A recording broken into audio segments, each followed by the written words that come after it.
All right, welcome everybody to the Hiking My Feelings virtual campfire. My name is Sydney Williams, and today is virtual campfire number 43. I am very excited for today. We have some incredible guests. I am reporting to you, this is the news hour. I am reporting to you live from Kumeyaay Land, aka Rancho San Diego, California, and we are live from the Beach Hut Deli here. So thank you to Tyler and the team at Beach Hut Deli for letting us use your Wi-Fi so we can make magic happen and bring stories of hope, healing, and inspiration in the outdoors and around the world to our community and everybody who hasn't found us yet. So a couple updates. As you know, we are on a mission to hike 1 million miles for diabetes awareness. So to talk a little bit about what we've got going on here, we are currently sitting at 7,057 miles. This is a big milestone for us. It feels like literally a few days ago we just hit 5,000. So things are starting to ramp up. As we get more people signed up, then these numbers go up and up and up every week. So 7,057 miles tracked so far. We have 100 participants signed up, and we have raised 9,120, which if you were here last week, you're like, holy smokes, that's a jump. It is, because in case you missed the announcement, we won our first grant. So thank you to the folks at Beyond Type 1 and Abbott Diabetes. They make the Freestyle Libre, which is a continuous glucose monitor, and they furnished a grant that we won from Beyond Type 1 called the Diabetes Difference Makers Grant. So when you saw that number jump up, that is why. We are very excited and very grateful for that support. Like I said, this is the first grant that we've won. Yesterday was our official business birthday. I consider the Hiking My Feelings birthday to be May 21st, 2018, when the idea slapped me upside the head on top of Stonewall Peak outside of San Diego. But yesterday was our official, we are a business birthday. So happy birthday to Hiking My Feelings, 7,000 miles, 100 participants, and now almost, well, I'm going to say almost 10 because it's closer to 10 than it is closer to $0, almost $10,000, which means we are almost at 10% of our goal. We have set a goal for the Take a Hike Diabetes campaign to raise $100,000. And when I said I wanted to raise $100,000 and hike 1 million miles, it kind of felt silly to say that out loud because I had no idea how we'd get there. But one of the things that we were talking about in our programs this weekend and over the week so far is just that we've already won. And I want to take a minute to talk about that just from a organizational perspective, as a personal anecdote. We set out to do this thing, and yeah, I hope we get to 1 million miles. I'm confident that we will, because we have some really great partners and sponsors that have signed on to help us amplify the message and fund this initiative so we can go take this healing around the country and introduce people to the healing power of nature. But if we don't get there, and even if we do, we've already won, because the number of miles doesn't matter as much as the fact that we've been on a mission to get people outside and in the healing power of nature to learn how to manage diabetes in a happy, healthy, mindful way, and to make more people aware of diabetes. So I feel like we've already won, and everything from here is a big bonus. And we'll share next week a little bit more about our plans for the Take a Hike Diabetes Tour, as far as the hikes that we're doing this summer around the US and Chicago, hiking across the state of Michigan, and wrapping up in Washington, DC. But I was thinking to myself, we had a full moon ritual last week with Michelle, our facilitator for the Summit Circle. And while she was explaining the energy of this upcoming full moon that we just had, I was I had this vision of me and Barry. We met in Chicago when I was living in the city, and he was working at Chicagoland Skydiving Center. And then Mary and Cassie, who are two of our facilitators now. Mary facilitates our Sober and Sober Curious group for the Summit Circle, and Cassie is one of our facilitators for Blaze Your Own Trail of Self-Love. They both hail from Illinois, but I did not know them when I lived in Illinois, but now they're here and part of our lives and a really important part of this organization on our volunteer team and facilitator team. And I just had this vision of us at Kuma's Corner, just chowing down on burgers somewhere along the route. I'm not sure where, because I like to go to every Kuma's when I go to Chicago. But I just had this vision of this celebratory moment, cheersing burgers in the city. And I was this is kind of just a victory lap. We've worked really, really hard to get to this place. And we survived 2020. This idea was born out of one of the hardest years of our lives. And I just really am trying to sit in that energy and that excitement that we've already won. And so whatever you're working on right now, like if you're doing it, you're winning. So just know that. And I hope you take time to sit with how far you've come with whatever you're working on, whether that's a personal goal or something you're working on in your career or fitness or health or whatever, insert goal here. I hope that you find some time to sit with how awesome you are, because that's kind of the energy we're sitting in right now. Like we feel really awesome. So in the news of awesome things, it is March. We talked to Solomon last month. They came on, we had Becky join us, and she's talking about how they're giving away shoes every month. They were talking about how they're matching the next $5,000 that we raise. So if you haven't already, go to hikingmyfeelings.org/diabetes, sign up for the Million Mile Challenge on the Kilter app. And any donation that you make, the next $5,000 that we raise within the app, Solomon is matching. And I got the shoes that we're giving away. So this is the women's pair. I don't wear men's shoes. So this is the women's pair. This is the X Ultra 4. It's super lightweight. The tread is nuts. And I'm going to wear these tomorrow. And then we're doing a big hike on Monday. And I'm hoping I'm going to wear them there too, because I'm really excited to see how these babies perform. But they're Gore-Tex, so they're waterproof. The grip is nuts. They're super cute and super comfy, and like they're really cushy. And the cool thing about these shoes is the women's model is actually a different shoe than the men's model. And there aren't a lot of outdoors brands that do that. So a lot of shoes will be like different colors and like some different sizing for women. But this is an actual different shoe. Like the men's shoe has a higher lip on the ankle collar and all that cool stuff. So X Ultra 4 GTX, you can win a pair of these if you log 4 or more activities this month and every month for the rest of the year. We say 4 or more activities. We don't care about miles. Like obviously miles help us get towards our goal, but our goal for you is to help you get into a routine where making a hike or a walk or a run or a rolling workout, if you're in a wheelchair, we want this to be as inclusive as possible. We want this to be as accessible to everybody as possible. And we want you to get in the habit of doing it. So if you do 4 activities a month, it's like 1 a week. So go out for 1 hike a week, and you can take home some of these baller shoes, guys. It's so cool. So thank you, Solomon, for helping us spread the word. As far as I know, they are the first outdoor gear manufacturer to really step up for the diabetes community in this way by offering these shoes, by backing our programs, and by matching those donations. So give a shout out to Solomon, sign up for Take a Hike Diabetes, and get those donations matched. So that is story number 1. Story number 2, I've got incredible guests today. I'm so excited. Up in a little bit, we'll have Raye Zaragoza join us. She's a folk singer. She's absolutely incredible. I cannot wait for you to hear her story and hear her music. But before we get to the musical hour of the virtual campfire, I'm really excited to have Rubina Dhani join us. Rubina Dhani holds a master's degree in psychology. Yes, we are dancing. She's a holistic life coach, trauma healer. She's EMDR trained and is a loving dog mom.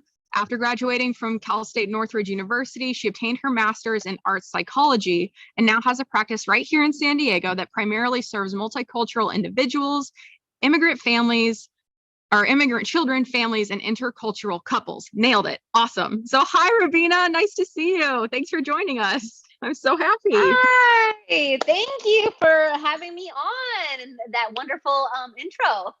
Yeah. Well, I was just thinking, like, it's been almost a year since I saw you and since we met. So Rubina and I met at an event called Shine OC. It was up in Lake Forest at a wonderful place called Patch Coffee. I hope they're still open. I haven't been up there since we left.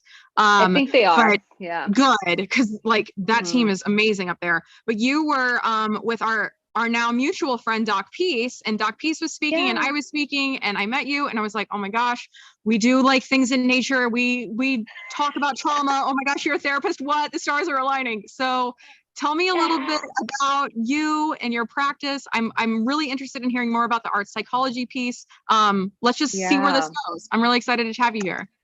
Yeah, for sure. Thanks. So yeah, let me just dive in. My name is Rubina Dhani, and I'm a woman of color empowerment coach and a licensed therapist here in California. I'm also Reiki certified, EMDR trained, and the owner of Mind Peace Wellness. So, you know, a little bit about about me, I guess, is that, you know, I'm a trauma survivor. I'm a cycle breaker. You know, I've also healed my own PTSD, abuse, anxiety, and depression, and continue to. I love nature. Nature is my go-to. And I think, yeah, you and I talked about, like, you know, I surf, you know, living in California. That's my way of getting out and also hiking. I love hiking as well. That's why we connected. So that's a little bit about me. And I love, the beach and the sunset, of course, right? And for me, I wanted to kind of talk about is that being an empowerment coach for women, I'm here to help break down those barriers of shame that women hold, that we all hold, right?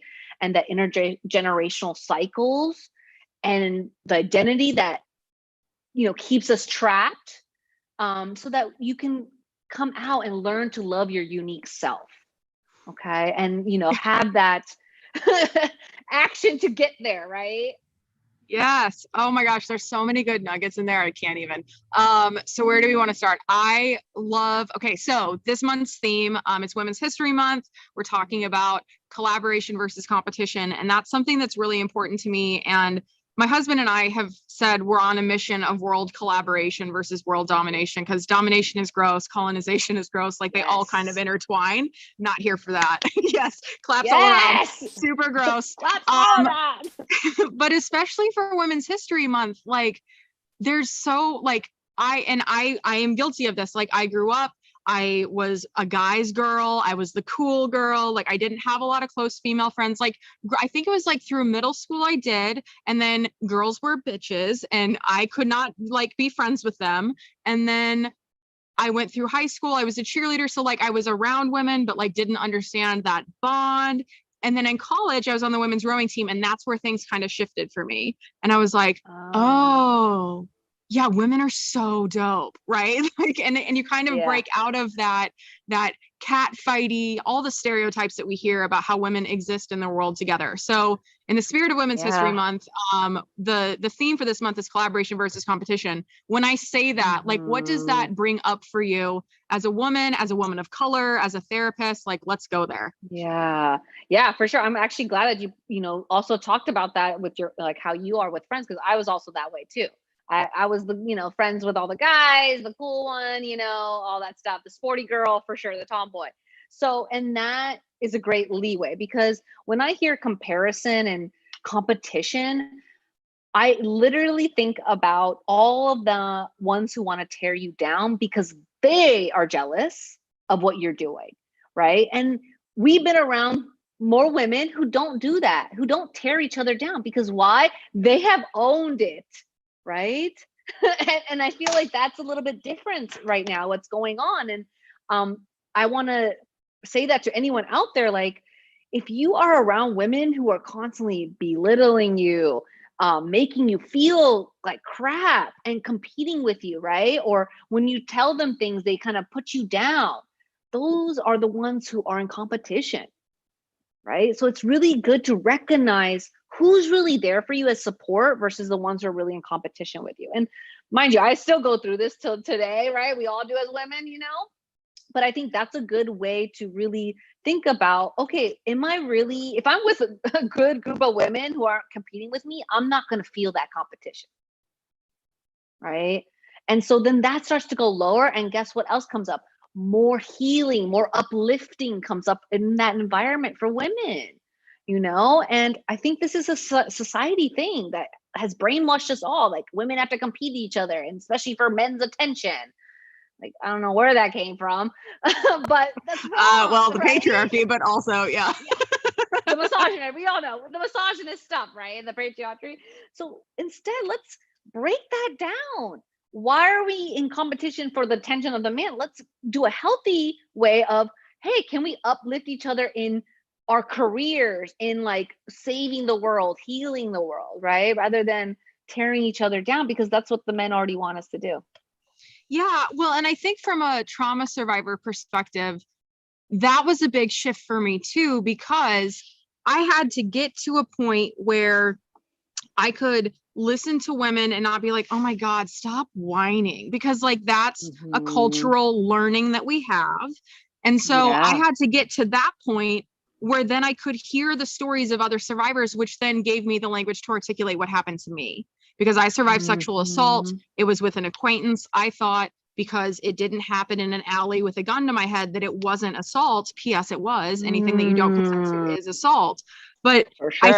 I think there is like, and that's where like slut shaming and rape culture and all of that comes into play too, is like, if we make women doubt each other because we are so very powerful, then oh yes, everything, like the norm will stay. So when it comes to trauma healing and women comparing, battling, competing, how can we start to, like, what's a great way to, like, if someone's coming at you and they're like, they're breaking you down or they're doubting you or whatever, what's a way where you can just be like, hey, like, what's going on with you? Like, how can you initiate that conversation to start to break down the competition and move into a more collaborative and supportive space? Yeah, that's a great question. So, I mean, right there, when you recognize that, let's say a girl is, tearing you down and saying all this stuff like, oh, you'll get over it. Like, stop being sad, right? Like, that doesn't matter. Like, blah, blah, blah, right? Just totally dismissing, right? And that's where you have to be mindful. Yes, when we want to have that constructive conversation, we also have to see if the other person is willing to receive that and also not be defended. And also, because if they can't get there, then that conversation is not going to go anywhere either. So I always recommend, if you can first take some space to articulate, what did you feel in that moment that really triggered you and your trauma, right? Like, let's say, I'll give an example, like that made, what she tore me down, so that made me feel like I can't be myself around you, right? So once I am able, and that obviously triggers all my other traumas, right? Where I felt that, so when I go up to that woman and I say, hey, look, when you are doing certain things like that to me, it's making me feel this way about myself, which is triggering all my other traumas. Now, can we move forward where we don't do this to each other, or we might need to just stop this relationship altogether because I'm not going to be around someone who's going to tear me down?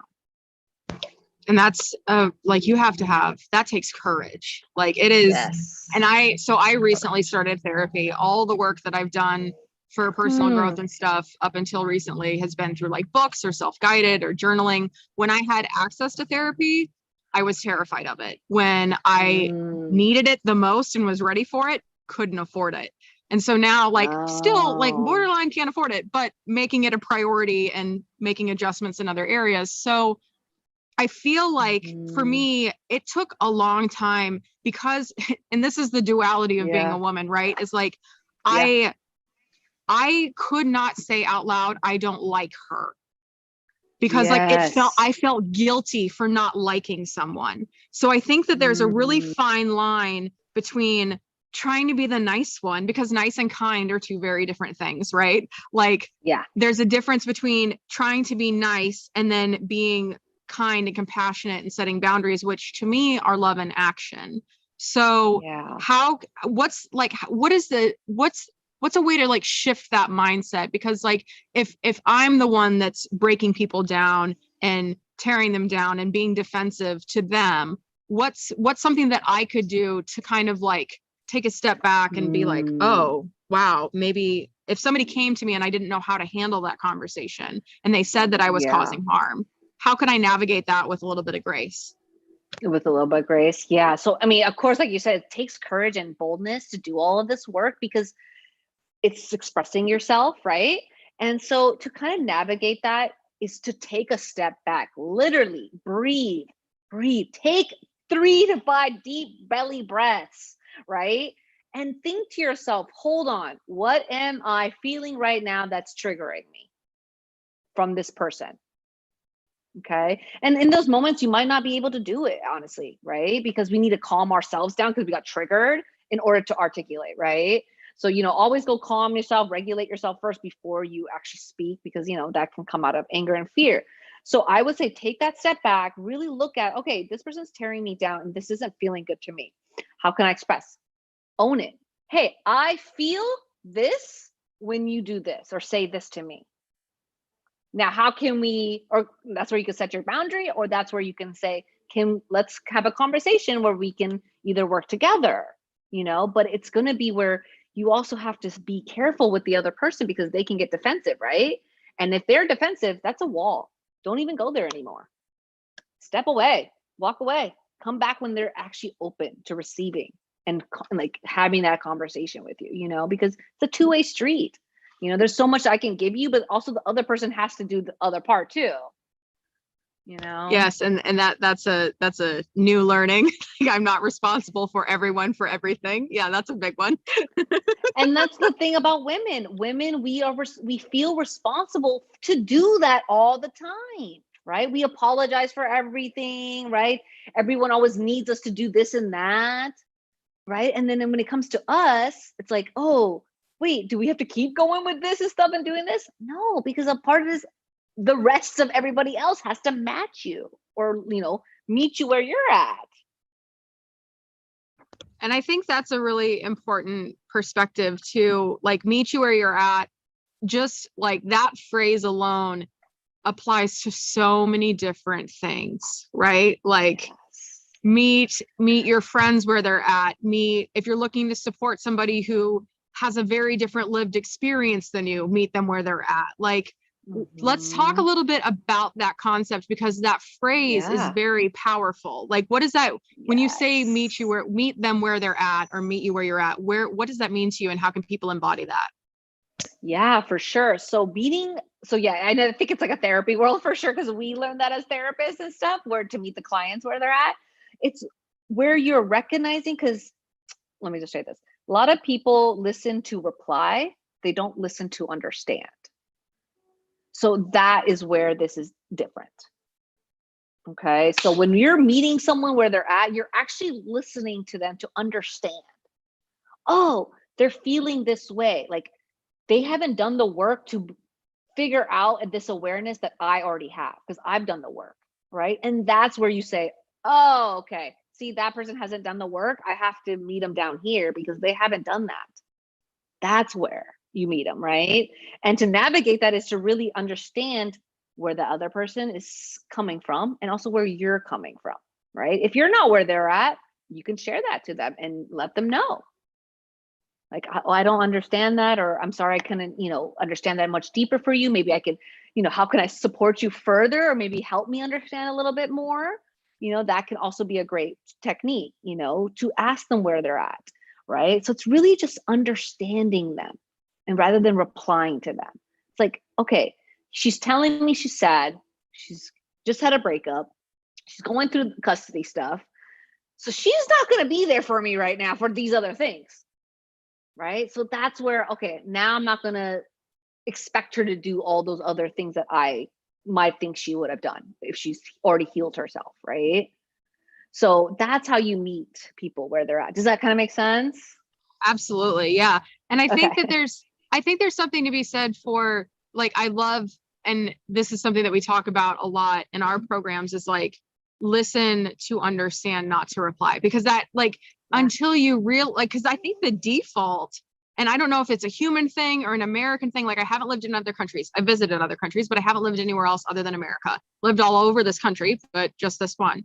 So I don't know if it's an American thing or a human thing or a gendered thing or any kind of other intersection thing, but like, I feel like, at least for me, I learned how to listen to reply. I didn't learn how to listen to understand. Like, that was a skill I had to acquire after acknowledging that the way that I was listening wasn't helpful and wasn't the most supportive way to listen. So can you give us an example of how people can listen to understand versus listen to respond?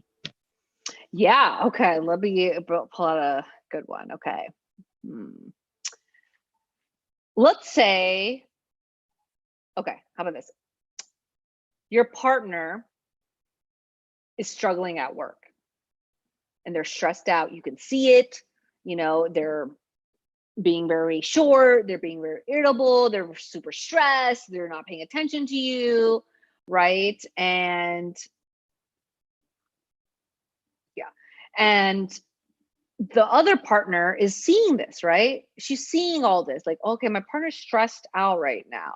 Now, am I able to receive what I need from him right now because he's in this stress mode? Probably not, right?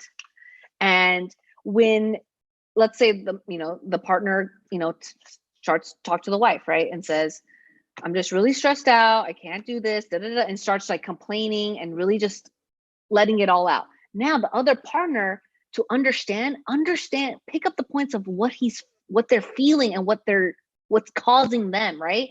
Let's say he's saying he's stressed, he can't sleep, I can't eat, I can't even pay attention, or I get jittery around this time, right? And so when she hears, okay, wow, he's gets stressed out with these other ways, let me see how I can help him or not over stress him out even more, because now you're listening and getting in tune to how they are feeling and how their behaviors are basically impacted by that.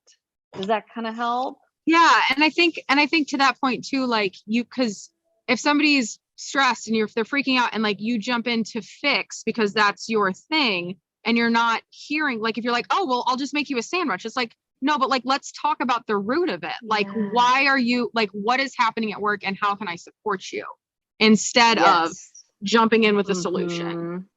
Exactly. Yeah. Because they're going to tell you the solutions in that whole expression of their feelings. Really, honestly, that's what most people don't really understand. Like if you just listen to understand people, they'll tell you all their answers and who they are.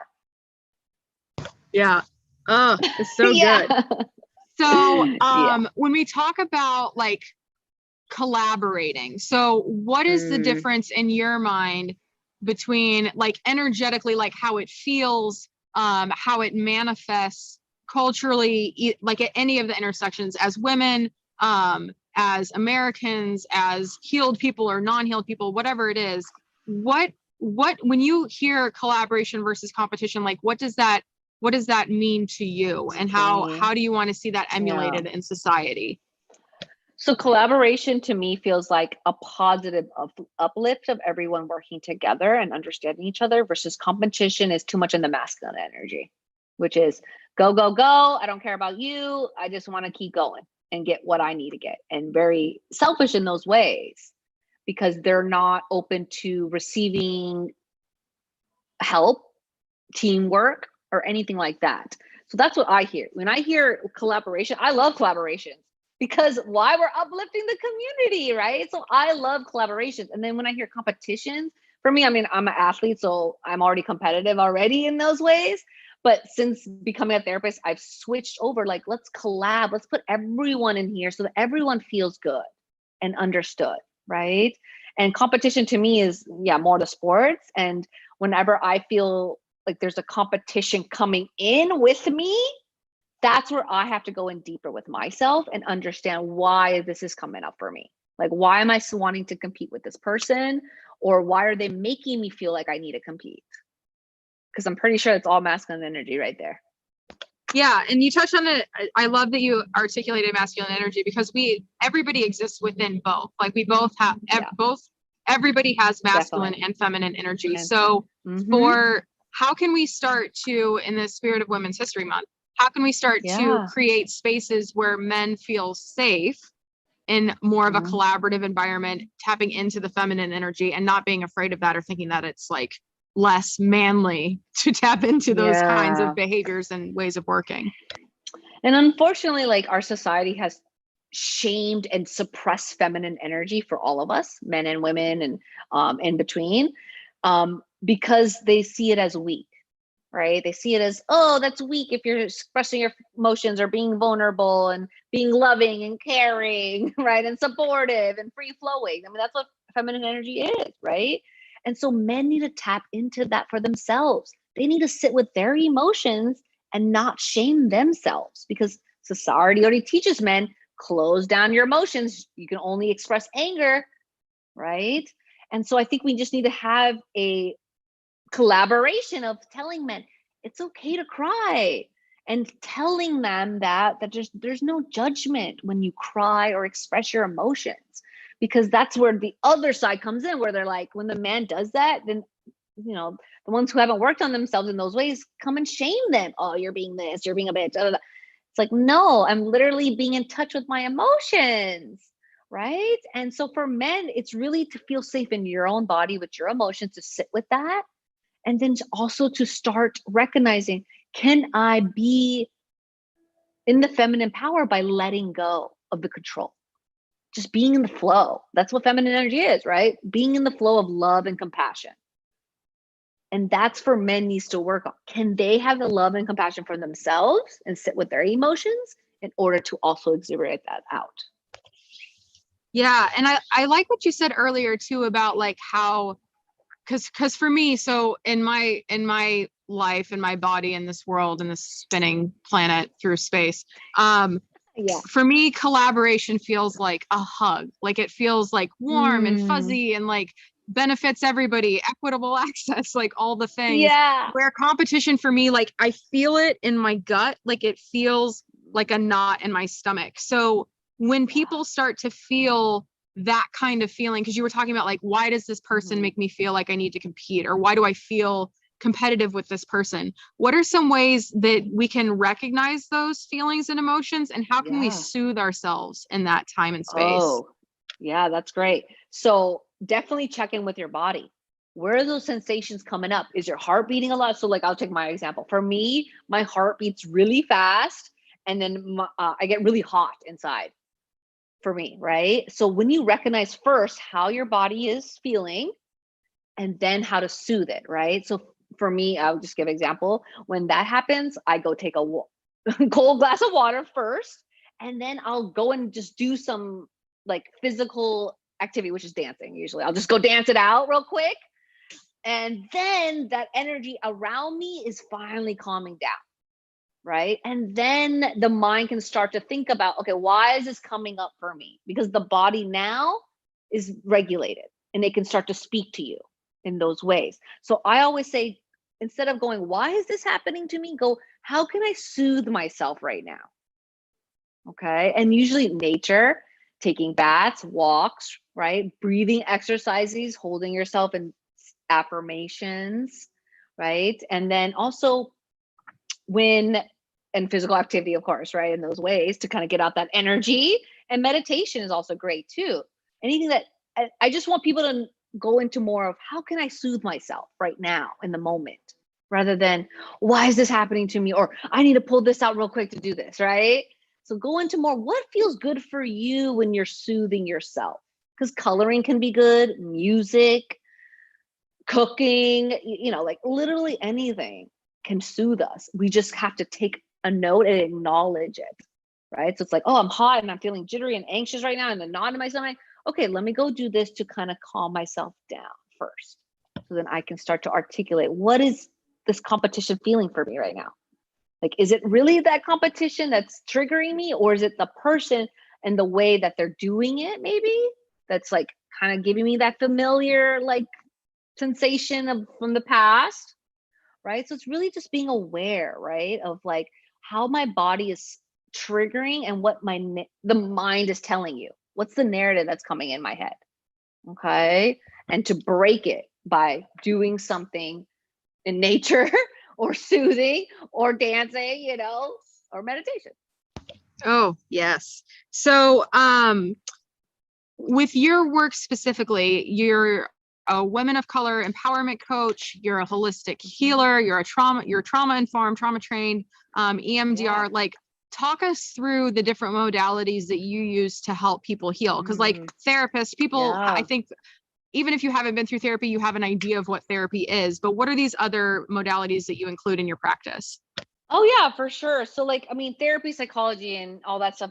Everyone has their own theories. So for me, what I use, because I've done this for myself to heal as well, my trauma. So that's why I know it works, right? So being trauma informed and holistic, somatic informed, I use those, so mindfulness pretty much in those ways, to help the client in there to understand their body and their mind together and how that gets triggered, right? And so with EMDR, if anyone knows, it stands for eye movement desensitization reprocessing, but that is literally changing your subconscious, because we go in there and we look at those limited beliefs that were created in those traumas, and then we desensitize it and we replace it with a positive instead. And I, recommend it because it's very effective in those ways, is made for PTSD. And trauma informed are ones very similar, where they will really get more into all the traumas that's happened and come and help you to process that and make sense of it. That's usually what therapy should be doing for everyone in those ways. So that's what I help with trauma. You know, I help them, and I also work with sexual trauma the most in those ways, especially for the women, and any type of abuse.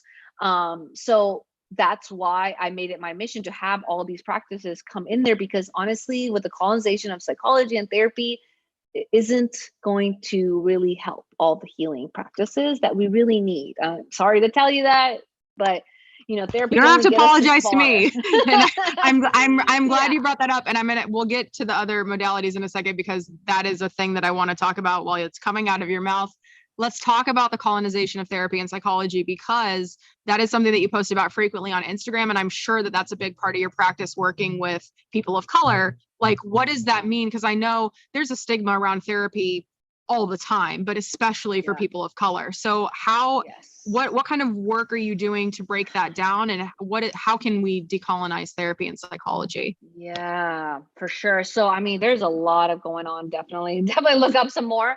But what I've noticed in my practice and going through grad school and, you know, doing my hours and getting into psychology is that everything is all about the mind, which is great. Yes. But we forgot the biggest thing, which is our body. That's actually like our first brain is our body, and then the second, you know, and so that is a colonization right there, where don't go into your body, don't go into the, you know, the somatic human experience, right? Stick up here so that you can continue to come with us, right? So that's kind of why I was like, oh, this isn't going to help people of color, the BIPOC community, because this isn't made for us in those ways. Even the medication, the psych medicines aren't tested on people of color.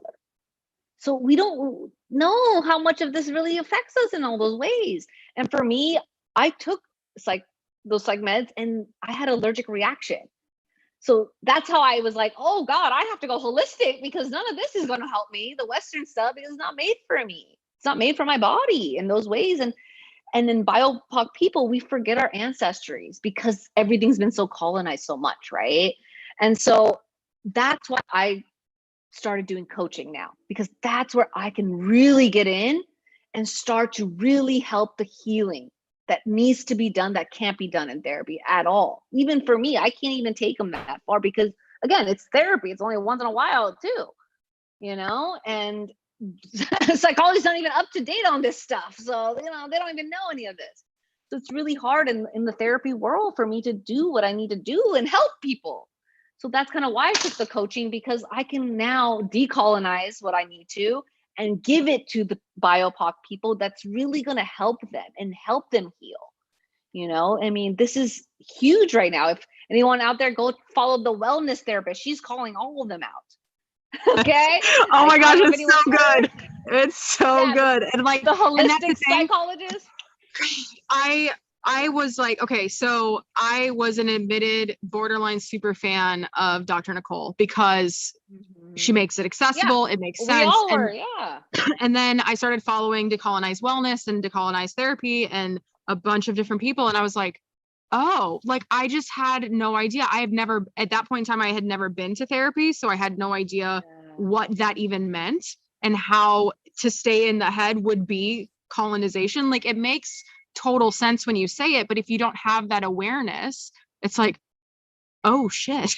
So for folks that are listening, and I think that's a really important part too, because like when we say decolonize therapy, decolonize wellness, to say that to keep everything in the brain and not go into the body, that impacts everybody, right? Like I am impacted by that. My husband's impacted by that. Everybody's impacted by that. It's not just, and not to say that it doesn't deeply impact people of color, but like this is for everyone to decolonize wellness. So what for people that have tried therapy and it hasn't worked, or have tried medications and it hasn't worked for all the reasons that you just listed, one, like if you're a person of color and none of this has been tested and you haven't been included in clinical trials to know if this is safe for you, what are some of the things that people can search for? Like, what's a good place to start finding some of these holistic things? Yeah. So, I mean, the one thing is that I'm glad that you mentioned that, because I mean, the holistic psychologist, Nicole, she definitely, she's not even addressed it either, by the way. And it really made me mad, because through the the Capitol, whatever, getting rioted, the guy in the fur thing who says he's like a shaman or whatever. Yeah, gross. What? He's using everything she posts.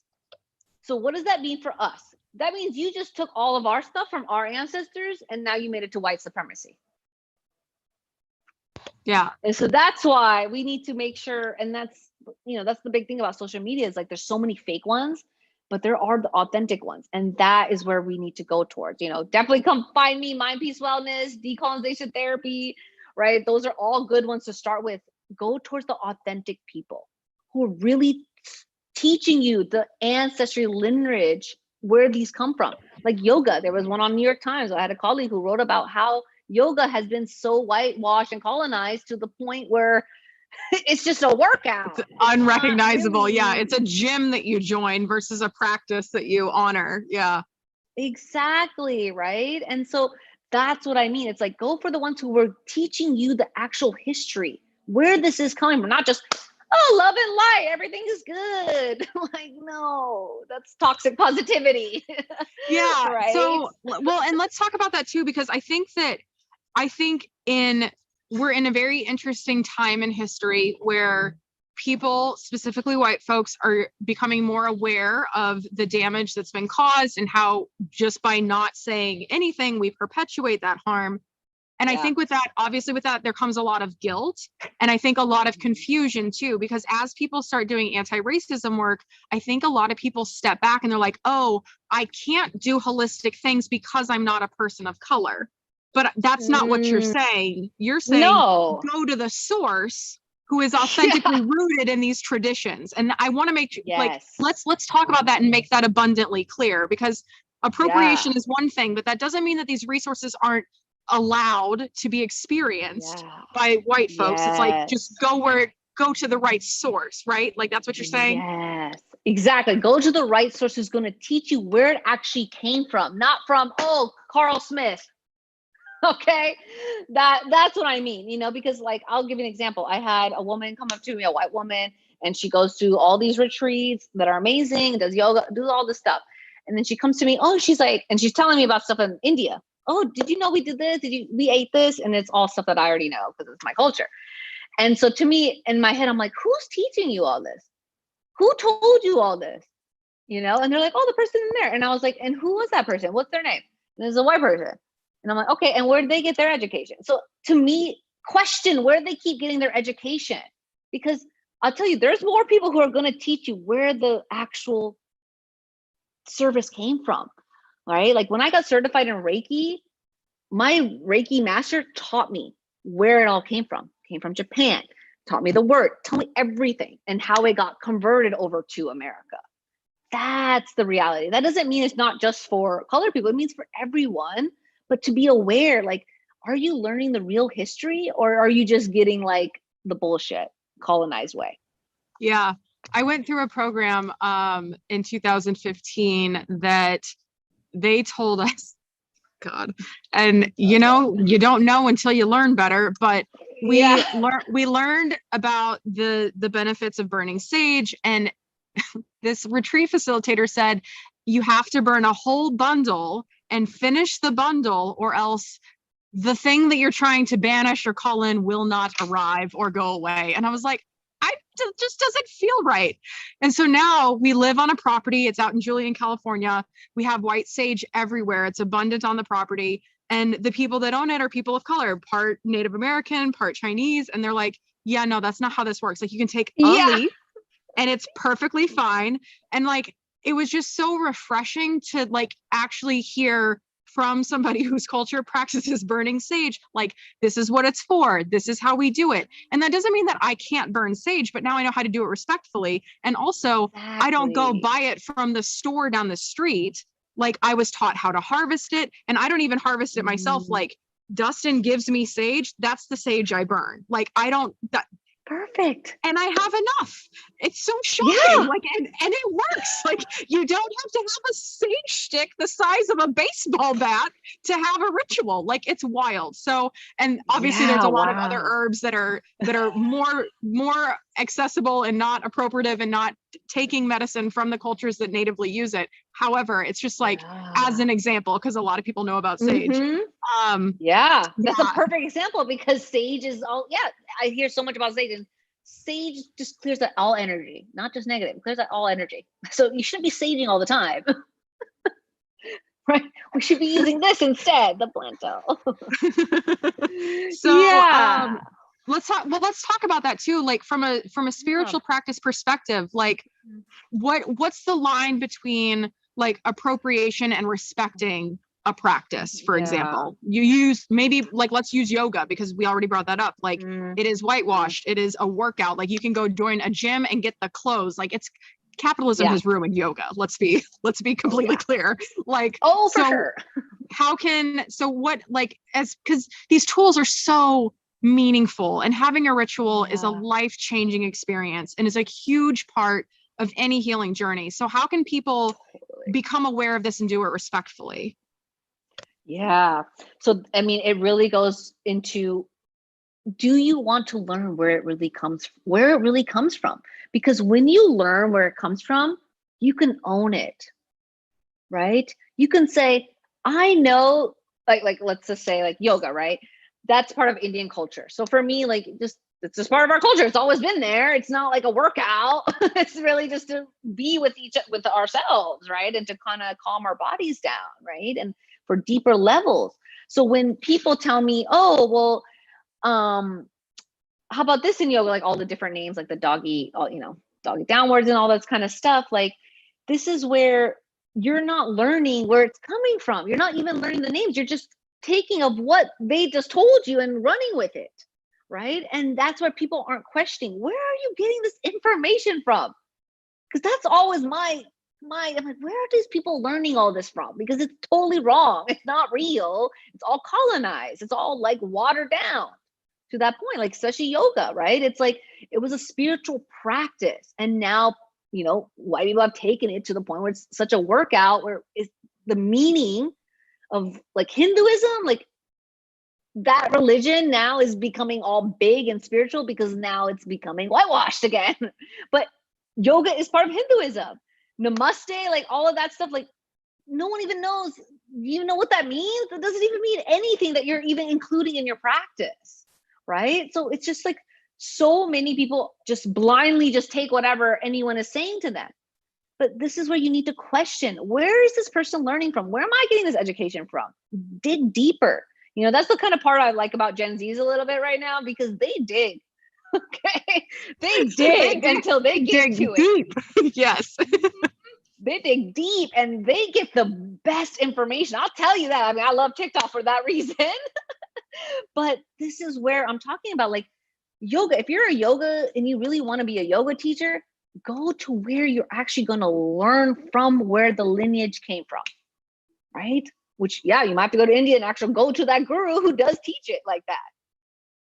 But that's how you're going to learn to now give it out to other people, And this is the thing where, white people need to call out other white people, because it's not BIPOC's job to teach anybody of this stuff, right?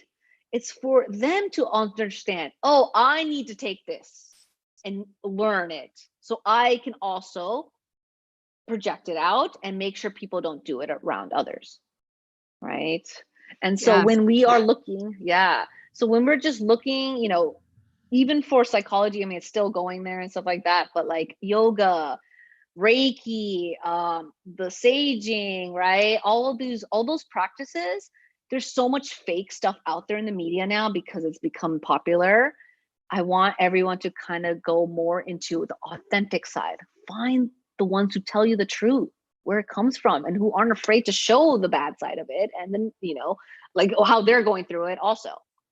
Authentic side.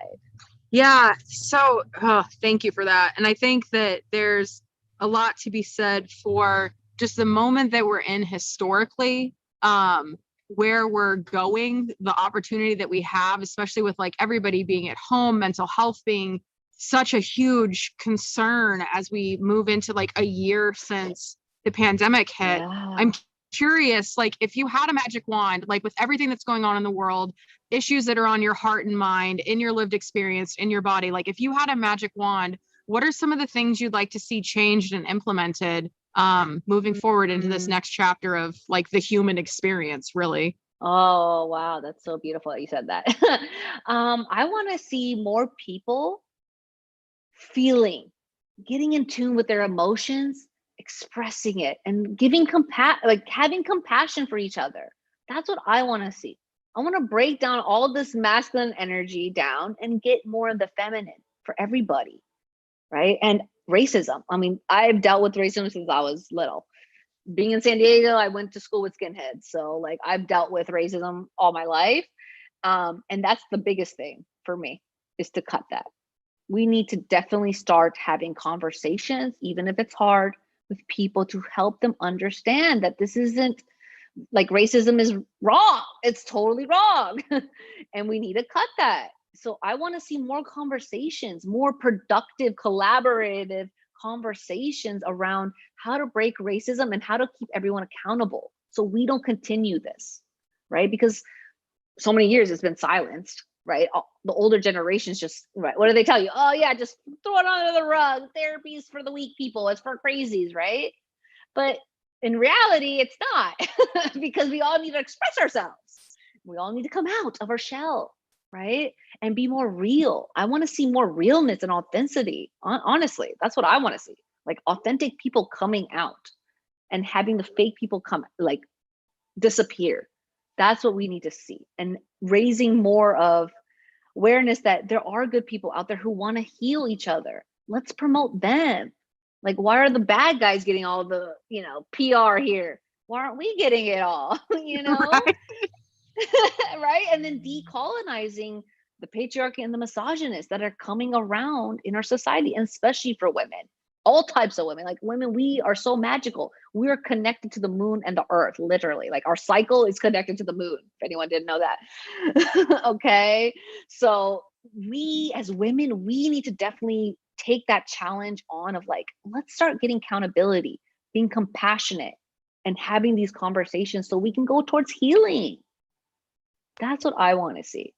Oh, I like your magic wand. That's good. Yes.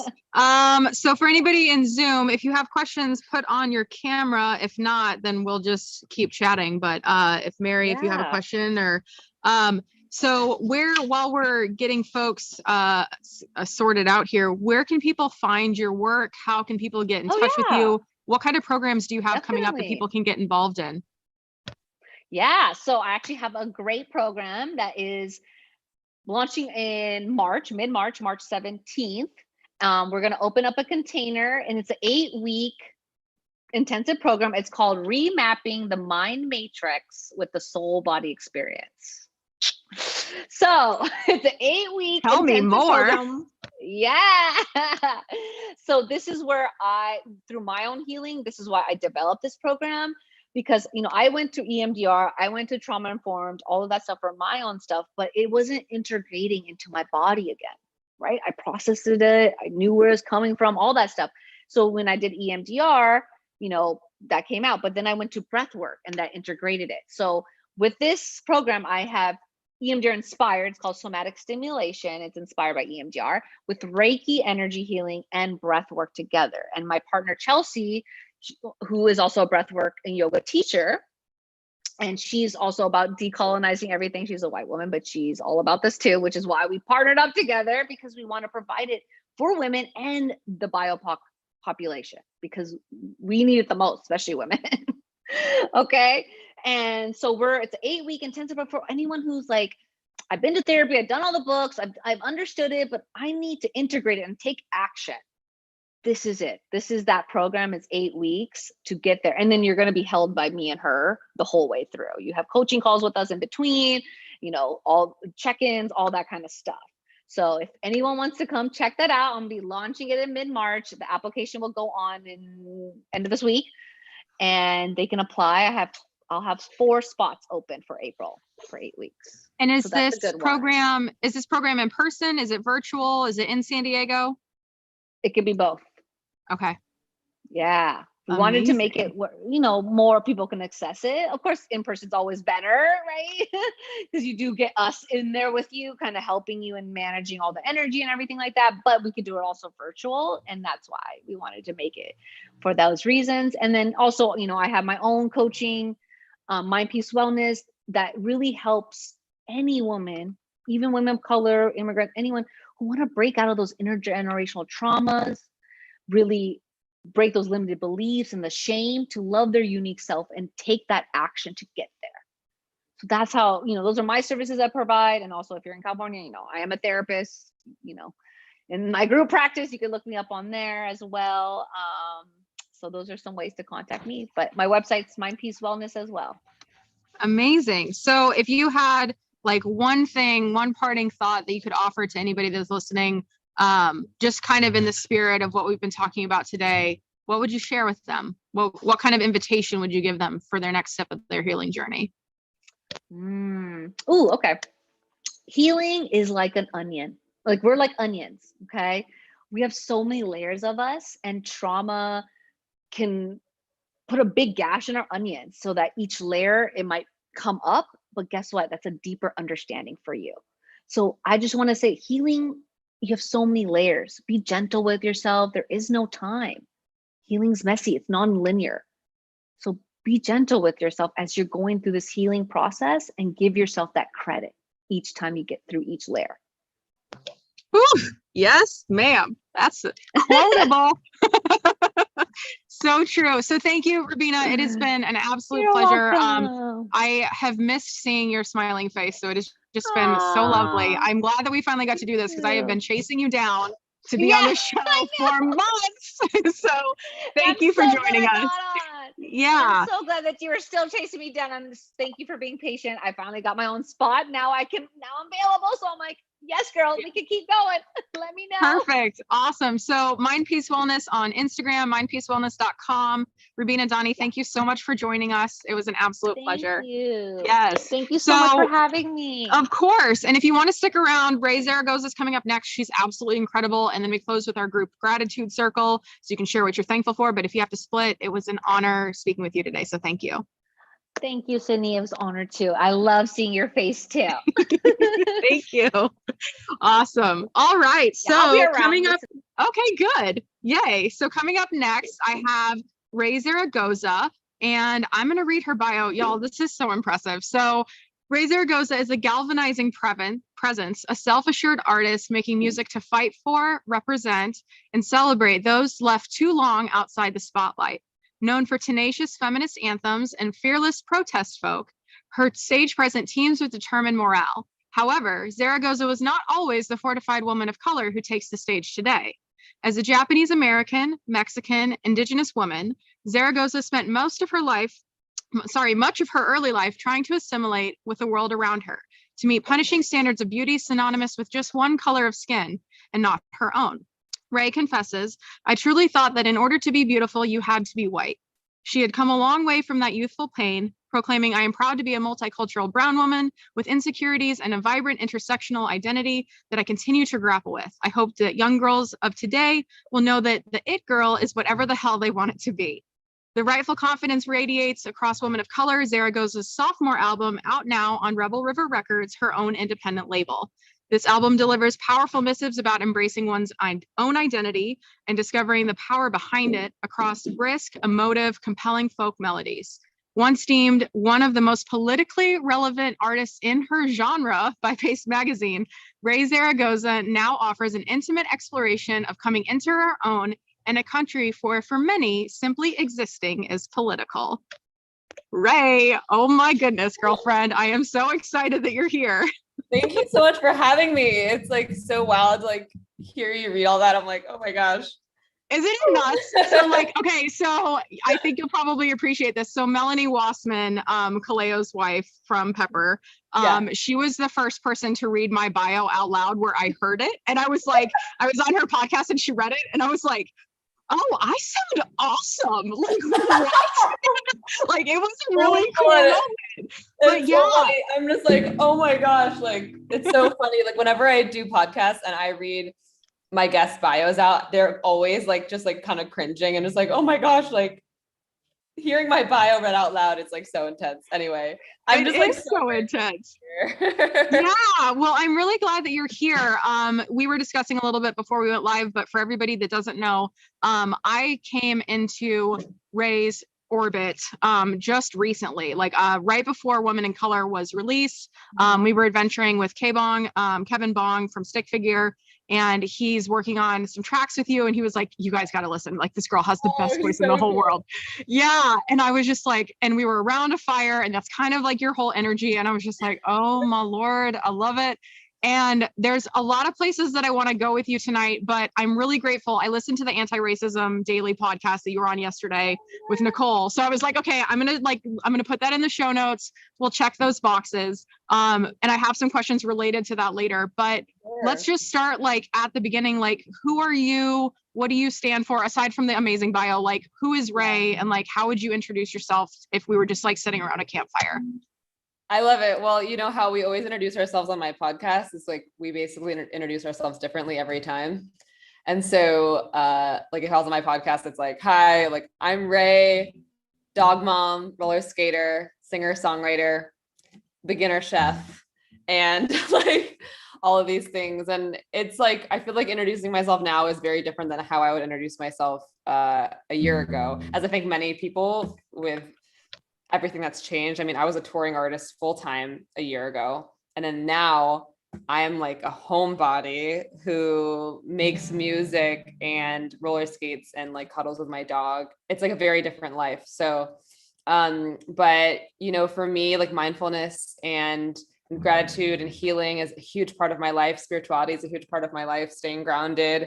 And I'm definitely someone who feels like my music and like my spirituality and that all like walks together. And so, and yeah, I'm a city girl, but also someone who's like very, very, very much needs nature and needs hiking.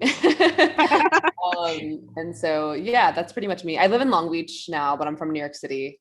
So I'm kind of like a city girl who like needs the ocean now, but yes, it's a nice blend. And Long Beach gives you a little bit of that city feel, but being close to the ocean too. So that's exactly. Nice. Yeah. And it's so funny, like when I met Kevin for the first time, we hit each other up on Instagram and we were like, let's write a song. And this was like deep in like, you know, COVID quarantine and stuff. So we met up at a park in Long Beach and just like sat, like both brought blankets and sat 6 feet away and wrote a song together. Like it was just like something out of like some kind of like COVID TV show, but and we ended up doing that like every few weeks for months until we've written an album together. And so we've met up in like the most random parks across like Southern California, anywhere between Long Beach and San Diego. So yeah, that's Long so Beach funny. Yeah, that's so funny. And one of the things that I heard that I want to kind of dig into is you were talking about like staying grounded, spirituality, how it all kind of weaves together for you with your music, with your personal life. What was staying grounded? Like, how did you stay grounded when you were a touring artist? And has that changed since COVID happened? And if so, what are your grounding techniques now? That's a great question. When I was touring, it was incredibly challenging to stay grounded. But some of my favorite things were to bring in as much routine as I could with every city that I went to. I love baths. Like I'm like crazy about baths. And I feel like it's like a really amazing way to ground yourself. And so like whenever we were at a hotel or anywhere, I'm like, is there a bathtub? Because it's like 4 a.m. after a show, like load out and everything. And your brain is like going crazy. And you just like, your mind is in a million places. I've like hugged like 100 people that night, which is like in COVID, like America, like never gonna happen again. Never gonna hug 100 people in one night ever again. But you know, I just had all these like thoughts running through my head, and if I took a bath, I just like brought it back down. I have always journaled like religiously for 20 minutes every morning, first thing. And when I was touring, it was I really tried to maintain that, but it was hard, definitely. So there's that. Before I go on stage, I always would stretch. And I would always laugh because like I go on stage and I just like stand there and sing with a guitar. And I like I grew up doing gymnastics, and I do like a full like gymnastics stretch before every show. Like you would think that I'm getting on stage and doing backflips, but I'm just like literally standing there with a guitar, like no movement at all. So those are definitely my grounding things. Also like food. I'm really into Ayurveda, and food is a huge part of grounding for me. So I feel like, I mean, if anyone listening knows anything about Ayurveda, when you're traveling, it's like a lot of vata energy. It's a lot of like frenetic energy. It's a lot of movement. It's a lot of like airy energy. And to bring yourself back down, it's like a lot of like warm foods and like warm liquids. Like I'll drink tea like crazy on tour, even if it's like 1,000 degrees outside. And so those are my main grounding techniques on tour. But now I feel like they're the same, but they work better because I'm not like on a plane every 5 days, and I'm not traveling as much. And it's just like having a routine has been really amazing, you know. But also the last thing I'll say about touring is whenever I could get into nature, anywhere I was, it was like I took my shoes off, like put my feet in the soil, in the grass, in, you know, the sand, anywhere. That was really great. I think sometimes that it's really hard to stay grounded if you don't know where you are. And so a lot of times, like you wake up in every city, you don't know where you are. Like I literally wake up like, where am I? And so to connect with the actual land and to know whose land you're standing on, that I think is the most grounding thing when traveling. Yeah. And that was a trip for me too. So we were not musicians, but scheduled our own tour around the US, which with now what is now our nonprofit. But we stayed in our van. So like the home part is the same. Like it's not a new hotel every night or whatever, but I wake up and I'm like, when I look out the window, am I in a field? Am I in a forest? Am I stealth camping in Denver? Like, where am I? Where am I? What time zone am I in? Like, yeah, it really like messes with you. Like I like laugh with like all my like girlfriends that I would tour with, like I would bring on tour with me. And one of them like 2 days ago was telling me, like, I would wake up in the middle of the night and be like, Haley, like, she'd be like, are you okay? And I'm like, where are we? Oh my gosh.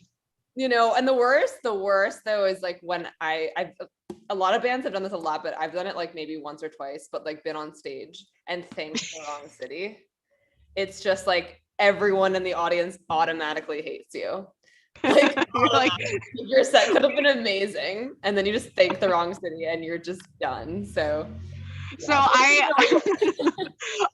so we did a tour like all the way around the US. It was like a speaking and hiking tour. So I told the story of how hiking helped me heal from trauma, heal my mind and body. And then we would take people out for a hike. So if I'm going to tell you it heals, I'm not going to be like, take me for my word. I want to show you. Yeah. So there was one part of my talk though, and I gave the same presentation every night. So it's kind of like doing a concert set, but I was like, as true as it is that my name is Sydney and that I'm standing in Denver, Colorado. And one night, like, I don't remember where I was, but I was like, as true as it is that I'm standing in this location. And I was like, I'm never doing where I'm standing. Yeah, I was like, and I'm never doing that again. Like, not worth it to not connect in that way. So that is really funny. I mean, I was doing this tour through Europe, basically like hopping the border of like in southern Germany near Austria and Switzerland. Like every night I was like in Germany, Switzerland, Austria, back to Austria, then Germany, then Switzerland, then Austria. And I was so jet lagged and like just so tired. I was playing like 2 shows a night and sometimes in like different countries. And I was like, thank you, Germany. And they were like, you're in Switzerland. And I was like, no. And like just the whole audience just like turned on me. They were like, we loved you until this very last moment of your set. And I was like, it's one thing to get the wrong city, but to get the wrong country is like raw. So that's, oh my gosh, that must have been tragic, but also hilarious. So one of the things that you mentioned that I wanted to touch on, because we were talking to Rubina before you joined, you were talking about Ayurveda, and we were talking with Rubina about like starting new rituals, learning about like where these different practices come from and stuff like that. Do you have any favorite resources or teachers or programs for anybody that might be interested in that is rooted in like the actual lineage of it and not a whitewashed version of Ayurveda? Yeah, I mean, Anjali Deva, she's amazing. She's the practitioner that I've been seeing for the past 2 years who has healed me from like migraines and has helped me with my anxiety and helped me stay grounded on tour. Like, she's incredible. Her father actually is an Ayurvedic practitioner in India. And so she comes from this ancestral and like familial generational lineage of Ayurveda, and she's incredible. And she's also incredibly accessible in the way that she knows how to teach Ayurveda to people who are like me, who are touring and like living lives that are very like not Ayurvedically ideal. Right. Like a lot of Ayurvedic practitioners would like be like, you're a touring artist, like that's not okay. Like you should maybe not do that. And I'm like, well, I can't not do this. So, well, I can't now because I'm not, but Right. she's really good at like meeting you where you're at. And so she'd be an amazing guest speaker too. But yeah, her name's Anjali Deva. Rooted Rasa is her company. Cool. And she actually, I interviewed her on my podcast. Oh, perfect. Podcast. So you can check out that interview. And we'd actually talk about ritual and routine and about having a morning ritual, morning routines, hiking, connecting with nature, doing these things daily, weekly, monthly, are very good to get yourself into a rhythm that's like really healthy and will bring you to a more balanced place. So yeah, if anyone wants to check out that interview, it's on my podcast. Yes, which I want to talk about too. Oh my gosh, there's so many things I want to ask you. So in the spirit of this month's theme, so we are celebrating Women's History Month. Our theme for this month, like as like conversations around the fire, is collaboration versus competition. So I was curious, like, how does that, when I say collaboration versus competition, what does that bring up for you? And then we'll kind of go from there. I love this theme, and I swear it's like the theme of my week or something, or like my year. I don't know, but I also talk about this on my podcast, but about competition and about leaning into these feelings of jealousy when you feel jealous of someone, rather than like shutting that off and feeling like, okay, well now I need to like twist myself into deciding why I'm better than this person. Instead of doing that, it's like coming actually from that place of collaboration and like reaching out to that person and being like, what can I learn from you? Like I always say to people, like I used to be like, when I was younger, I was like an actor and like a child actor, and the competition of child actors is like brutal because you're kids and you don't really know what's happening, and your parents are all like super competitive, and there's like one kid's gonna get the part and all this stuff. And so I thought about to myself, I'm like, why not, like this was like later in life when I was on Instagram and stuff, but whenever I'm jealous of someone, whether it be a celebrity or a friend or anything, why don't I just like send them a message and like tell them I think they're awesome? Because that's why you're jealous of someone, because you think they're great. And so I literally started doing that. I would just like start DMing like anyone that I was jealous of and be like, hey, I think you're really cool because of these reasons, and I want to learn from you. I just think you're great. Like, let's get coffee. Let's like just be friends or something. All of the messages I sent to celebrities were not responded to, but I did get other responses from like friends of friends or whoever that I was like feeling jealousy towards. And I just think that you can turn jealousy into collaboration very easily. It's just like, it's basically turning that fear into love, Yeah. I love that so much, because I actually started doing a similar practice where I realized it. Cause like when you're growing up, you're like, oh my God, I feel they have what I want. And that's where it ends. And you don't have the awareness to like take it a step further. But I started using like that feeling as like a guidepost, even as a because compass, if I see that, I'm like, ooh, my body is pissed about this. Like, what is that about? What of this do I want? And I love taking that a step further and being like, okay, cool. No, I'm not actually like, I'm not pissed, but like, I want to learn from you. I love that. Yeah. That is such a cool idea. Yeah. And then you never know, because sometimes like the people you're jealous of are really the people that you would be friends with, or like the people that like are doing dope shit that you should like know. Yeah. And so I've used jealousy as a compass so many times, and every single time it just like, it turns like that really icky feeling into something really productive. And also I was talking about this recently on a podcast. I think it came out today on the Basic Folk podcast, and kind of talking about how like, you know, I had like a lot of those feelings of jealousy of like, oh, people who are doing more than me in music or whatever. And then I would like reach out to them, try to learn from them or whatever. And then like, it's also like things in your personal life. If you're jealous of someone because of something that they have in their personal life, maybe it's because you want it, and that's okay. And maybe you should work towards that. Maybe you should like be starting to manifest that in your own life because it's something that you're interested in and you never thought you were until you were jealous of it, you know? Yeah. And the fact that they have it or that they're doing it, like it's proof that it's possible. So like, it's a beautiful thing. It is. I love that theme. It's funny. It's come up so many times in this past week. That's awesome. Well, let's do this. Do you have a song that you'd like to share with us? And then we'll jump into some other questions. Sure. Cool. So going along with the theme, I'm going to play this song called Fight Like a Girl. And this song is pretty much just about empowering yourself as a woman and knowing that fighting like a girl is not a bad thing. and yeah, so this is Fight Like a Girl.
Yes. Oh my gosh, I love that song so much. So I was playing Women in Color like front to back for my husband, and I was like, so this is gonna go on our Sunday breakfast making playlist. Like, oh my gosh, that's so awesome. And it's a combination. Like sometimes it's funky, sometimes it's bluesy, sometimes it's soul, but like I was like, I need some good folk music. And that's kind of where like I want to come back to the collaboration versus competition thing in a second, but touching on the podcast that you did with Nicole yesterday for Anti-Racism Daily. Mm-hmm.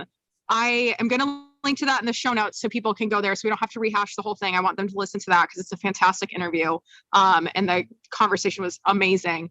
I know that when I give interviews and they're just like so on point and so awesome, I'll go to sleep and then I'll wake up and be like, oh damn, like I wanted to say this thing. So was there anything from your conversation with Nicole where you were like, oh no, I wanted to say this too?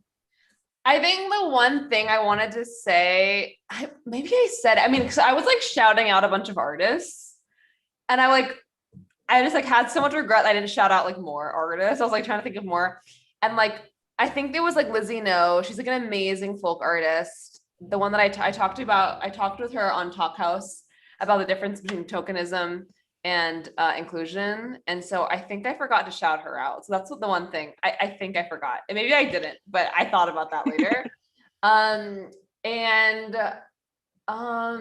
But otherwise, I honestly, like, it was funny, like after that podcast, I was like, Nicole, I was like, I think I talked too much on your podcast. Like, I think I talked too much.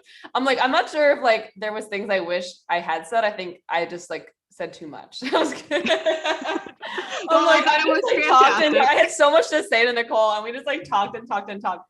And I'm like, was I like very long-winded on your pod? So for anybody that hasn't listened yet, what's like a quick recap of that conversation? Because I think it's really important, if people don't go and listen, which you totally should, people go listen, to talk about how folk music is like the pivotal moment that we are at, specifically with your album Woman in Color. Like, what's a quick recap of that? Sure. Like the takeaway of that podcast? Absolutely. Well, so what we talked about initially with the pod was about This Land Is Your Land being sung at the inauguration and the problematic nature of that. And, you know, I know the song was written with intention of being this like anti-land ownership, anti-capitalism song, but the way that it's presented now really is, it sounds like this anthem of colonization and this like entitlement to the land, and like the inauguration didn't have a land acknowledgement to the indigenous people. And so it just all became very problematic. And so we kind of talked about how, you know, it's time to like reevaluate the songs. Like maybe we should like start writing new anthems that are more inclusive to all people. And about how like the folk music genre generally can be not very diverse. And me being like a folk singer and like a brown person, all the time people are like, why folk music? Like, really, you? And like they mean it like very well, like not in like a bad way, but it's like, yeah, there's like not many people of color making folk music. And actually that's not true. I think there are a ton of people of color making folk music. It's just not getting the recognition. They're not getting the spotlight that they deserve. And so I think that it's really time that we understand that, you know, the stories of people of all different walks of life is relatable to all people. I think a lot of times they're like, oh, well, like people would tell me for years that I made niche music. Like I hated hearing that. Like, your music is very niche. Like it can only be appealing to like a very specific group of people who identify with it, you know, like other brown women or something. And I was just like, that's bull. Like I just never entertained any of that. And I was like, I'm like mainstream, let's go.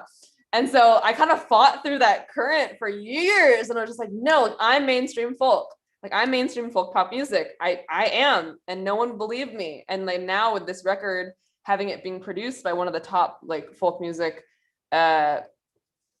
producers out there, it's like I'm trying to show everyone, and I know there's others like me who are doing the same. It's like music and folk music is something that is like, you know, they say folk music is the music of the people. So let's write songs and let's share music of the whole of every people, you know. So that's the lyric I was going to bring up and reference, because and you say like shit, I didn't write it down, but it's the music for the people, who's going to sing it for me. Is that right? Oh yeah. If they say that folk music's for the elite, then who's gonna sing for me? Yeah. But it's so true. Like it's so true. Yeah. And I think especially, and this is one of the things I think you guys touched on last night, was like, who better to represent the multicultural, beautiful essence of America than somebody like yourself or other artists of color. Like, it doesn't make sense for it to only be white folks singing folk music. It just doesn't. It's not representative of like the entirety of this beautiful melting pot that we live in. Yeah. And that's like, you know, it's so sweet to say. And it's like, I'm still told that I don't make Americana music. And I still like, I'm so adamant in that, like, if my like, songs, okay, but so what is it? I know, like, if my songs had like different lyrics that weren't so political, sung by someone who wasn't a person of color, it would absolutely be Americana. But because some of my lyrics are critical of American society, and that I'm like a, you know, daughter of an immigrant and of an indigenous person, that like somehow it's not Americana, it's not like American enough. And I just like think that's like hilarious to me. And I'm like, I'm just gonna keep on saying it, like, no, like, I'm proud to make Americana music. Like, I'm not trying to shy away from that genre. I love Americana music. It's what has inspired me my whole life. And so anyway, I'm really glad that you feel that too. Well, I do. And it's like, I heard that music, and I think I was reading the Rolling Stone article, and I was just like, there's no, like, the way that they outlined it and the way that they explained it, I was like, yeah, like this, it seems like a complete duh to me, but like, apparently I don't know what train I'm on. I'm glad I'm on it, but I'm like, how are people missing this boat? So going back to collaboration versus competition, you kind of touched on how that manifests in your life, like as a child actor, and your parents are competitive and stuff like that. But how does that present for you in this super niche music that you're making? And also just like in the industry in general, like what does it look like in your personal life today? And what does it look like in your life as a musician? Yeah, I think that like scarcity mindset can be pretty rampant throughout the entertainment industry, for sure. And people all feel like they have to protect their self, because if they don't get it, then someone else will. And so I always really try to like have that mindset of abundance, and like I'm always saying, like, I'm not auditioning for a role. I'm not trying to fight someone else for some role or for some spot. I really think I'm creating my own space. And if people want my space to be a part of their thing, then great. But it's like, I'm not competing. But I also think that there definitely is, when it comes to underrepresented groups, and then with these bigger entities that are trying to fill quotas, like, okay, well, we can only have like 3 women, or like we need to have 3 women, so we have to make sure we have those 3. So then there becomes this like competition for those 3 spots, but then no one's even, it's like, no, we're not competing for those 3 spots. We need to be acknowledging the other 45 spots. Like, what about those spots? It's not just the ones that are allocated for, like, fighting over the scraps. It's something that can be a sentiment in a lot of marginalized communities, and this feeling like, okay, well, if there is that brown girl with an acoustic guitar, they're not going to want me anymore because there's only space for one. And I think that's totally backwards, because I know that the more of us there are who are doing this thing and who are paving this way and are really fighting this narrative that has been the norm for so many years, the more normal it'll be. And then, like, if there's 3 of us now, and there's 10 more later, and then there's 50 more in another generation, like, that is the road. So I think for me, it's like always checking myself if I ever get into that scarcity mindset, and remembering that there is, when it comes to things, they multiply. It's not about fighting over a spot. It's like, no, let's turn this 1 spot into 7. Not let's fight this one. Yeah. Well, and I mean, like, it's the conditioning and the mental gymnastics that people do is wild, because like, if you think about the spots that are available, if we're going to apply the logic that we're applying to the 3 spots for women or women of color, then like, so what about the 9,000 spots that have existed for white folks? Like, there is an abundance. We've seen it all throughout history. Like, it's like this, that doesn't actually make any sense. It's logically incorrect and socially incorrect. Wild. Totally. So I'm always like an advocate of like, okay, if we're in this competition headspace, then we're in a scarcity mindset, and like, you can't grow from scarcity mindset. And so, I mean, believe me, as a singer-songwriter, it's definitely something that is, you feel like there's like not enough to go around, and you just like, you really want blah, blah, blah. And then just, I keep reminding myself where it's just like, no, like there is totally enough to go around, you know? Yeah. And that was something that I experienced. And so my career leading up to leading this organization and building this movement was in corporate communications. And so for me, there was this, like, I use the metaphor of a measuring stick. Like I spent the first 5 or 6 months of our first tour in 2019 feeling really disappointed with the results that we were getting. One, operating in a world where results is my language, that's gross, but like I was really just not aligned on it, because I was like, I was holding myself to this like corporate measuring stick where of course campaigns with hundreds of thousands or millions of dollars are going to be successful. Of course, same for artists, like artists backed with lots of resource, right, on big record labels. And yeah, that's why I'm always saying it's like exactly what you're saying, like be in competition with yourself, like be your best make self, your own measuring stick, and make your own measuring. And it's like all of that comparison is just like, so it's so toxic, and it just makes you so unhappy like all the time. And I used to think that like if I was unhappy with myself and I felt like I had to do better, then I would do better. But really it's like, no, like you're better off enjoying every step of the way and enjoying in an abundant mindset than being like, I gotta like fight to stay afloat or else I'm like, someone else is gonna get it. It's just like not a healthy place to conduct anything. Right. Yeah. Well, I could talk about that forever. Do you have another song that you'd like to share with us? Yes. I love it. I know. I was like making sure because my guitar, like, it was weaving out of tune earlier. Okay. Yeah, I wanted to play this song because, you know, it's about nature, and I know, like, you know, oh, actually, this song is like, it's not about this, but when I sing it, I think about this like hike that changed my life. Okay, can we talk about that hike when you get done singing it? Yes. Okay, cool. The hike that changed my life. Oh my gosh. Okay, well, we'll talk about it after, but. Okay, fun. This is He Calls Me River, and this song is about how falling in love, like, I always say that like falling in love is between you, another person, and Mother Earth. And so, yeah, this is that is what the song is about.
But this place I've never been.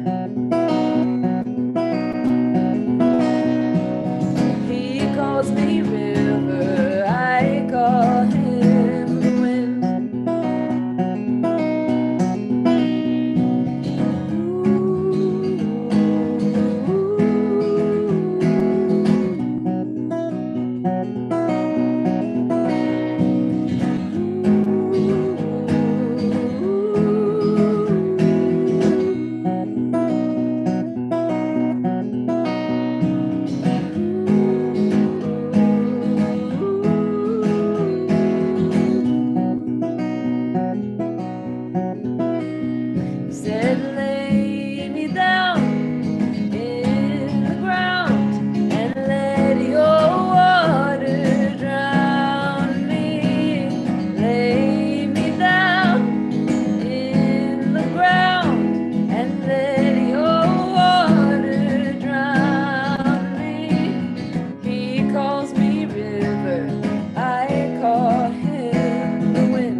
my gosh, I can like visualize being there. So I have to know about this hike that changed your life. Yes. Okay. So basically, like Anjali, my Ayurvedic practitioner, kind of like gave me a prescription to like go into nature alone for like 3 days. And this is like this was like, you know, over the summer. I had just gotten off touring 3 years straight. I wasn't living alone. I was not touring alone usually. And even if I was on a tour alone, it was like I was driving alone, but I was around like so many people all the time. I was talking to people all the time. I was just like always just like information like coming at like my face all the time. And so anyway, she was like, you need to get out into nature like alone for 3 days. And I was like, ah! And so I was like, you know, I'm not gonna camp alone. I don't know if I'm ready for that yet. But I did like get like a cabin in the Sequoia National Forest for 3 days alone, no cell reception, no Wi-Fi. That sounds so beautiful. I know. I did. I'm gonna need you to send me a link. I'm like, I need to go there. It was insane. It was insane. And then like, you know, this was during COVID, and I mean, we're still in COVID, but I was super like paranoid about like hiking and then there being people around. And so I got up at like 5 a.m. and went hiking like right at the sunrise. And I remember going to like the hike of 1,000 giants or 100 giants, I forget, in Swiss. And I like started my hike, and then there was like all these cows like staring at me, and I was like, oh, like it's just like me and the cows. And so anyway, it was like a very like isolating experience. And then the hike that changed my life was I left the cows. I was like, I'll come back here later, maybe when the cows are okay, like I'm not alone. There's some more people around, so I don't feel like it's just me and the cows. But there was this hike along the river there, and it's like kind of like this ledge on the side of like the cliff. I mean, it's like a safe ledge, and you just hike all the way down the river. And for me, like even when I'm alone, I have headphones on, I'm listening to music, I'm like doing something, but I couldn't listen to music. I didn't bring my phone. I didn't bring anything. It was like me and like a water bottle. And I was just like hiking for like hours, and I couldn't stop. I just like couldn't stop. I just kept walking and walking and walking and walking. And it was the most grounding experience of my life. My mind has never been that quiet. It was like intoxicatingly quiet.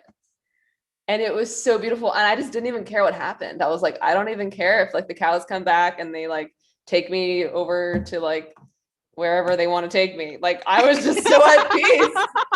Like kidnapped by cows. This is a good way to go. Yeah, the cows are gonna come kidnap me and take me to the cow king. Like I'm ready. Like so. Anyway, so that was the hike that changed my life. And you know, I'm like such a city girl through and through, but like I have a deep connection to nature, of course. And that hike, I left it like just like jumping up and down and like crying. I was like, oh my gosh, like this is like what life's about. Like, wow, I was so happy. And I'm just like, I think about that hike and I like want to go back. I'm like addicted. I'm like, I want to go back to that place and that feeling. And I just sat on a rock for like hours after that. And it's the best. Yeah. It sounds so nice. Oh, that's lovely. Amazing. Yeah. Yeah. That's like, so hiking my feelings, like that's the name of our organization. It's the name of my book, but like the initial like idea of it, like I was standing on top of a mountain back in 2018 and I was like a newly diagnosed diabetic. I had just left 2 jobs in the span of 5 months, like in an attempt to control the diabetes and manage it better. And I was standing at the top of this mountain and I was just so chill. And I was like, for all intents and purposes, I should be losing it right now. Like I do not have health insurance. I have no money coming in. I don't have a job lined up. Like, what am I doing? And I was like, oh, like in times of stress and sadness, historically before diabetes, my coping mechanisms of choice were like Ben and Jerry's for breakfast or a bottle of wine to myself at night. And diabetes was like, yeah, you can't do that anymore. And I was like, oh, I've been hiking my feelings instead of eating and drinking my feelings. Like, wow. And it's this, like this moment and these moments that we find, especially out in nature. But like, and one of the things we're doing this year is going around the country and hiking in urban spaces to see, like, to validate, one, you can find the healing power of nature anywhere. Yes, it is a specific brand of it in the backcountry, but you can find this in the cities where we work, live, and play. But there's this, like, when you're disconnected from your distractions, you have the opportunity to like reconnect with yourself. And then no music, no podcasts, no audiobooks. Like, that's the secret sauce. Like, that's where the magic really happens. I love that. Oh my gosh. It was like, I finally got it. I was like, oh, this is what they talked about. Like, it was so magical. And yeah, I think I'm definitely like, I'm a very anxious person. So like, I'm always like trying to drown out my anxiety with, like you said, like, you know, like eating your feelings, or this your feelings, or that your feelings. And like, when you put yourself in that position where you're like hiking, where like you can't scratch anymore, like there's nowhere to go. Like, you can't put your headphones on. You can't reach for a bag of chips. You can't do anything, any of the numbing tactics that we do, because there's just nothing around. You're forced to just stay. And it is profound. I mean, I had tried a lot of different ways to heal leading up to that, and there is nothing that beats being out in the country like that, or just even like tree canopies. Like my friend Cassie, she says tree canopies are her love language, and I was like, yeah, I'm stealing that. That is beautiful. For sure. Yeah. So thank you so much for joining us. I could talk all night long, but I want to be respectful of your time. So how can folks stay in touch with you? What do you have coming up for 2021 that we can get involved in and cheer you on for? Yeah, you know, if you want to support my music, you can join my Patreon. It's patreon.com/Raye Zaragoza, RayeZaragoza. And there I like kind of like release everything first, and it's like a lot of exclusive content and everything for my Patreon followers. But you also can find me on Instagram at Raye Zaragoza. I've got all kinds of stuff coming up this year, a collaboration with K-Bong, like we talked about, and new music. Always writing, always sharing, oh my gosh, just all kinds of creative things that are going on. So definitely follow me, and you can order all of my stuff, my CDs and everything on my website. It's rayezaragoza.com. Beautiful. So to close this out, what are you thankful for, Miss Raye? Oh, what am I thankful for? I'm thankful for my dog so much. He's not here right now. I as soon as we get off this call, I'm gonna go see him. He's like, my parents are taking care of him right now, but I'm thankful for my dog, and I'm thankful for sunsets. It's like, you know, being outside when the sun's going down is something I like never want to miss. My boyfriend's been making fun of me because he's like, it's like every day, it's like, we got to go outside. We can't miss the sunset. And it's like every single day, like as if it's like a show that like is not going to come back tomorrow. But so I'm grateful for my dog. I'm grateful for sunsets. And I'm grateful for all of you and that you're here. I'm grateful for your story and that you're sharing it with all of us and that you're empowering so many people, and me included. And so I can't wait to go hike my feelings again soon. Yes. Well, we'll be up in Long Beach before our retreat at the end of the month. So we might have to like steal you away and go for a little walk. Yeah. Yes. Let's do it. Awesome. Well, thank you so much for Yes. Thank you so much for being here, and thank you for sharing your music with us. It was absolutely wonderful to meet you and an honor to spend this time with you. So thank you. So great to meet you. Thank you, everyone. Yeah, we'll see ya. Thank you.